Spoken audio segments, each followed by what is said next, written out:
നന്ദിനി എത്തി.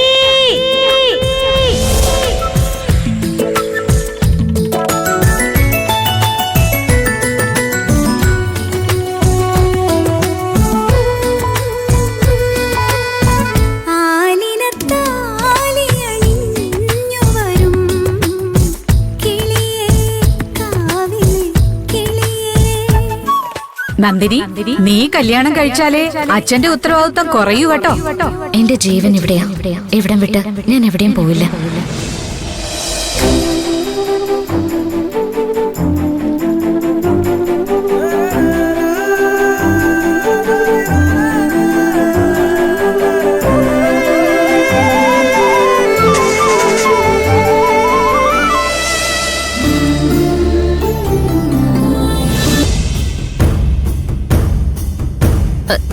Sir sir അങ്ങോട്ടല്ല sir, നേരെ പോണം. എടോ, ആ കാര്യം താൻ എന്നോട് പറയണ്ട. ഒരിക്കൽ വന്ന ആ വഴി കൃത്യമായിട്ട് എനിക്കറിയാം കേട്ടാ. അവരിപ്പോ തെങ്ങുതോപ്പിലല്ല സർ താമസിക്കുന്നത്. അതെന്തു പറ്റി? പറ. അത് പത്മ മാഡം അവരോട് അവിടെ താമസിക്കണ്ടെന്ന് പറഞ്ഞു. എന്നിട്ട് എന്തേ ഈ കാര്യം താൻ എന്നോട് പറയാതിരുന്നേ? സർ, ഇതിന്റെ പേരിൽ ഒരു പ്രശ്നം ഉണ്ടാക്കരുത്. അച്ഛനോട് തെങ്ങുതോപ്പ് നോക്കണ്ടെന്ന് പറഞ്ഞ് പത്മ മാഡം അത് കാർത്തികേയനെ ഏൽപ്പിച്ചു. നന്ദിനി, ഇത്രയും വലിയൊരു കാര്യം നടന്നിട്ട് എന്തിനീ കാര്യം എന്നോട് മറച്ചു വെച്ചു? ഞാനിപ്പോ തന്നെ അച്ഛനെ വിളിക്കാൻ പോവാ. അത് യതീന്ദ്രൻ സാറിനും അറിയാം. യതീന്ദ്രൻ സാർ തന്നെ അവർക്ക് വേറൊരു വീടെടുത്ത് കൊടുത്തിട്ടുണ്ട്. അവരിപ്പോ അവിടെയാ താമസിക്കുന്നത്. എവിടെയായാലും എന്താ സർ, അവര് സന്തോഷത്തോടെ ജീവിച്ചാ പോരെ? അത് പോരെ? മനസ്സിനൊരു സന്തോഷം കിട്ടിയതായിരുന്നു, അതുകൊണ്ടേ കളഞ്ഞു. പത്മ മാഡത്തിന്റെ പരിഷ്കാരം ഞാൻ സമയത്ത് അറിഞ്ഞിരുന്നെങ്കിലേ ശരിയാക്കി കൊടുത്തേ. സാർ ഇത് വിടുന്നുണ്ടോ? നമുക്ക് സന്തോഷമായിട്ട് വീട്ടിലേക്ക് പോവാം. അവരുടെ മുഖം കാണുമ്പോ സാറിന് മനസ്സിലാവും. ശരി, എന്നാ വഴി പറഞ്ഞോ. ഇവിടുന്ന് നേരെ കുറച്ചു പോണം.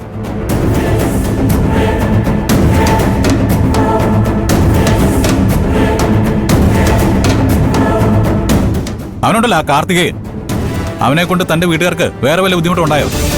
ഇല്ല സർ. വിശ്വസിക്കാൻ പറ്റില്ല. എന്റെ അമ്മ ചിലപ്പോ അത് ഏർപ്പാട് ചെയ്തിട്ടുണ്ടാവും കാർത്തികേയനോട്.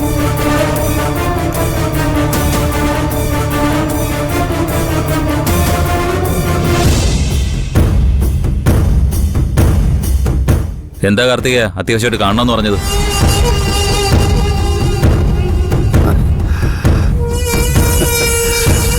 സർവീസിൽ തിരിച്ചു കയറിയിട്ട് സാറ് വലിയ തിരക്കിലാണല്ലേ?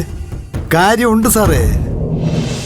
സർവീസിൽ തിരിച്ചു കയറാൻ സാർ ഒരുപാട് പാടുപെട്ടു അല്ലേ? പാടുപെട്ടെന്നോ? ചെലവാക്കിയ പണത്തിന് കയ്യും കണക്കുമില്ല. മോളിൽ നിങ്ങൾ താഴോട്ട് കാല് പിടിക്കാൻ ഇനി ഒരുത്തനും ബാക്കിയില്ല. ആര് കാരണമാ സാറേ? ആ നന്ദിനി ഒരുത്തി കാരണമാ. ആ പക വീട്ടണമെന്ന് തോന്നുന്നില്ലേ?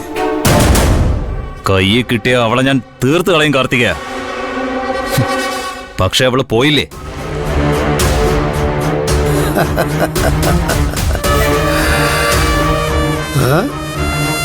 കണക്കുകൾ എനിക്കുമുണ്ട്. എന്റെ ഇന്നത്തെ ഈ അവസ്ഥയ്ക്ക് കാരണം അവൾ ഒരുത്തിയാ. എന്നാൽ ആ കണക്കുകൾ തീർക്കാൻ തയ്യാറായിക്കോ. അത് പറയാനാ ഞാൻ രണ്ടുപേരെയും വിളിപ്പിച്ചത്.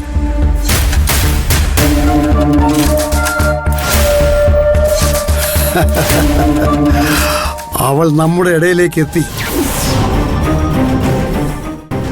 ചെമ്പരത്തിക്കാവിലെ ഉത്സവത്തിന് അവളുടെ ഭർത്താവുമായി അവൾ ഈ നാട്ടിലേക്ക് വരും. സ്വീകരിക്കണ്ടേ നമുക്കവളെ?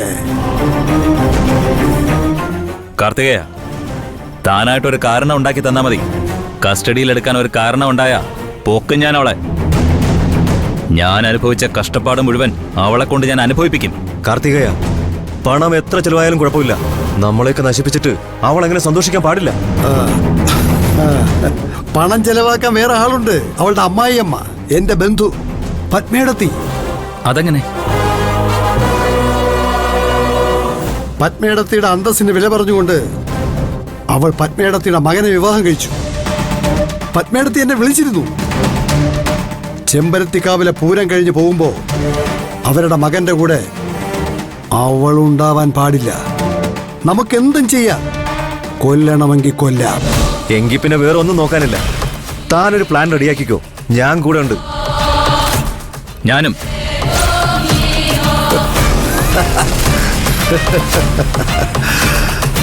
ഈ ഉത്സവം അവൾക്കും അവളുടെ കുടുംബത്തിനും ഒരു ദുരന്തമായിരിക്കും. അതെ, ദുരന്തമായിരിക്കും. നമ്മൾ ഒത്തുപിടിച്ച അത് മറികടക്കാൻ അവക്കോ അവളുടെ ഭർത്താവ് സൂര്യക്കോ കഴിയില്ല. അപ്പൊ കൃത്യമായിട്ടൊരു പ്ലാൻ സെറ്റായിട്ട് ഞാൻ രണ്ടുപേരെ അറിയിക്കാം. ഞാൻ പത്മേടത്തി വാക്ക് കൊടുക്കാൻ പോവുക. ചെമ്പരത്തിക്കാവിലെ പൂരം. നന്ദിനി നാട്ടിൽ നിന്ന് തിരിച്ചു പോയില്ല.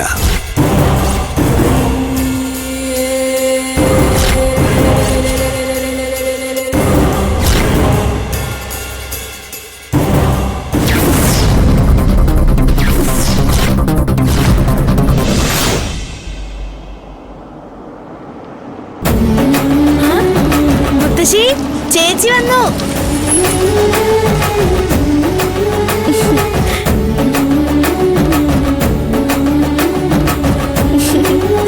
ചേച്ചി, ഞാൻ നോക്കി നിൽക്കുമായിരുന്നു. ഏയ് സിസ്റ്റർ. ചേട്ടാ.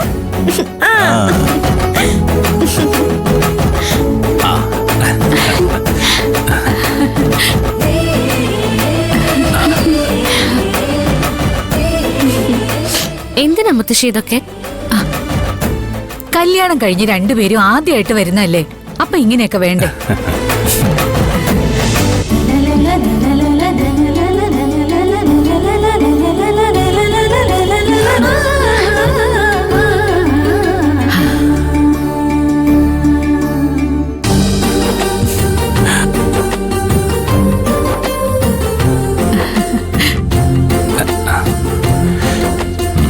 മുത്തശ്ശി സുഖാണോ? സുഖാ മോനെ. നിങ്ങൾ ഒന്നിച്ചു വരുന്നെന്ന് കേട്ടപ്പോ വലിയ സന്തോഷമായി. കാർത്തിക, പഠിപ്പെങ്ങനെ പോണു? നന്നായി പോകുന്നേട്ടാ. സാറേ, വീട്ടിലുള്ള എല്ലാവർക്കും സുഖമല്ലേ? വീട്ടിൽ അച്ഛനും സുഖ. ബാക്കിയുള്ളവരുടെ കാര്യം എനിക്കറിയില്ല.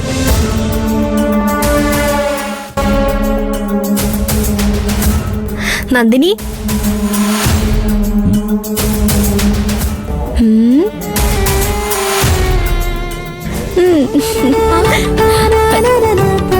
പൊളിമുട്ടായി. എഴുത ഒരുപാടുണ്ടല്ലോ. ഇന്നലെ പോയി വാങ്ങിച്ചതാ, കഴിച്ചു നോക്ക്.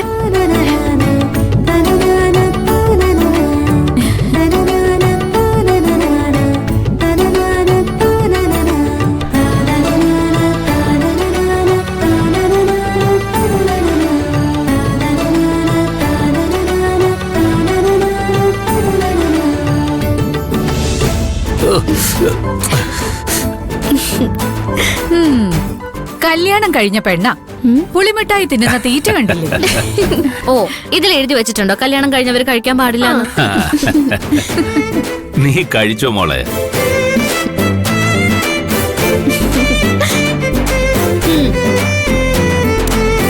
നന്ദിനി, എന്താ ഇതിന്റെ ടേസ്റ്റ്? ഇത് ഞങ്ങളുടെ പിള്ളേരൊക്കെ കഴിക്കുന്ന സർ. സാറിന് ഇഷ്ടപ്പെടില്ല. ആ, എന്നാ ഞാനൊന്ന് നോക്കട്ടെ.